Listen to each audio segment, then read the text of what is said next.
Hello everyone, स्वागत है दोस्तों आपका मेरे चैनल में। आज के वीडियो में हम लोग हिमाचल प्रदेश हाई कोर्ट का एक लेटेस्ट जजमेंट के बारे में बात करेंगे और बाकी आपको टाइटल से ही पता चल गया होगा।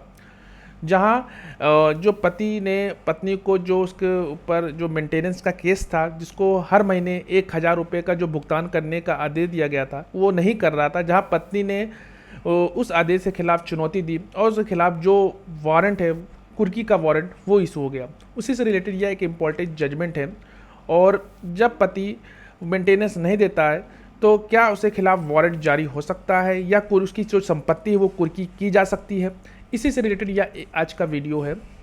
और हिमाचल प्रदेश हाईकोर्ट का एक लेटेस्ट जजमेंट भी आया है। तो वीडियो शुरू करने से पहले अगर आप मेरे चैनल पहली बार चैनल को जरूर सब्सक्राइब करिए, लाइक करिए, शेयर करिए, कमेंट करना तो मत भूलिए। कोई भी करिए तो कमेंट बॉक्स में जरूर पूछिएगा। चलिए शुरू करते हैं। जहां तलाकशुदा पत्नी को केवल व्यभिचार के आधार पर भरण पोषण पाने से वंचित नहीं किया जा सकता, जो हिमाचल प्रदेश हाईकोर्ट का एक लेटेस्ट जजमेंट आया, जिसमें यह बात आई कि तलाकशुदा पत्नी केवल व्यभिचार के आधार पर भरण पोषण पाने से स्वतः अयोग्य नहीं हो जाती। कोर्ट ने कहा कि जो शिमला में अतिरिक्त मुख्य न्यायिक मजिस्ट्रेट द्वारा जो पारित उस आदेश को चुनौती देने वाले व्यक्ति की जो याचिका को खारिज करते हुए यह टिप्पणी की, जिसमें एक तलाकशुदा पत्नी को भरण पोषण देने में विफल रहने के बाद अचल जो संपत्ति की जो कुर्की के लिए वारंट जारी करने का भी आदेश दिया गया था।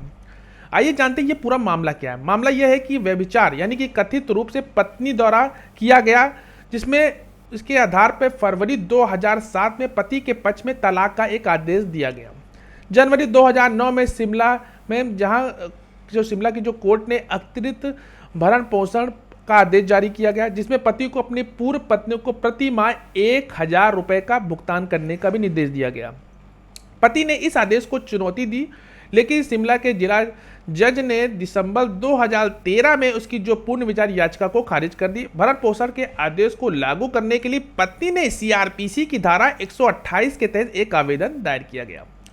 पति ने जवाब में याचिका पे आपत्ति दर्ज की, जिसमें यह तर्क दिया गया कि पत्नी सीआरपीसी की जो धारा है 125 का सब क्लॉज 4 के तहत भरण पोषण पाने की हकदार नहीं है, जो पत्नी के व्यभिचार में रहने पर भरण पोषण की अनुमति नहीं देता।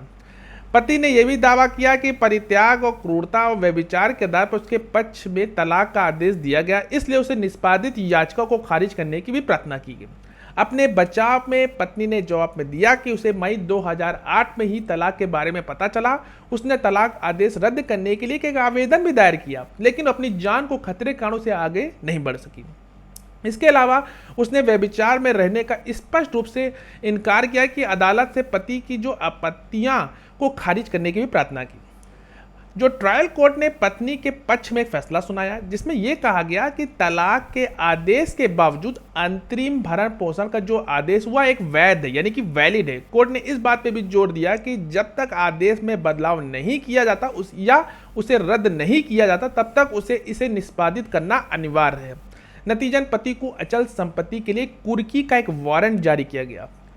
इस आदेश को चुनौती देते हुए पति ने हाईकोर्ट का रुख किया, जिसमें उसके जो वकील ने यह तर्क दिया कि पत्नी व्यभिचार में रह रही थी, इसलिए वह सीआरपीसी की धारा 125 का सब क्लॉज 4 के तहत भरण पोषण पाने का हकदार नहीं है।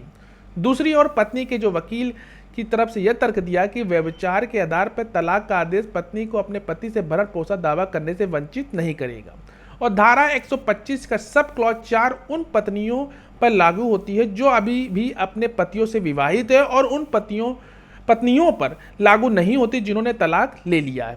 हाईकोर्ट ने क्या टिप्पणी की, आइए वो जानते हैं।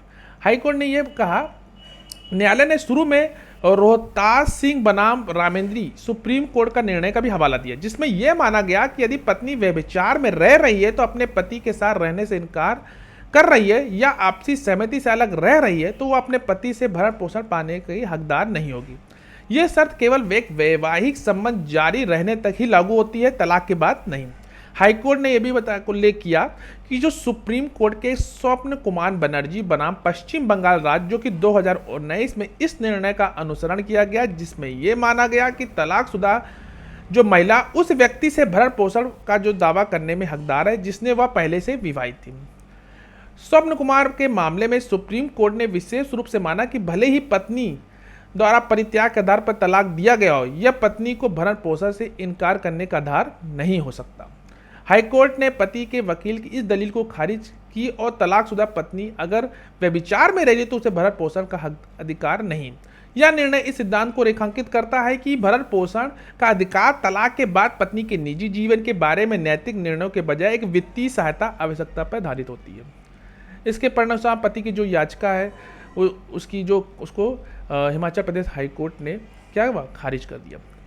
तो इस इम्पॉर्टेंट जजमेंट में ये बताया गया है कि तलाकशुदा पत्नी केवल व्यभिचार के आधार पर भरण पोषण पाने से वंचित नहीं किया जा सकता। आशा करते हैं वीडियो अच्छा लगा, लाइक शेयर कमेंट करना तो मत भूलिए। मिलते हैं एक नेक्स्ट वीडियो, तब तक के लिए धन्यवाद।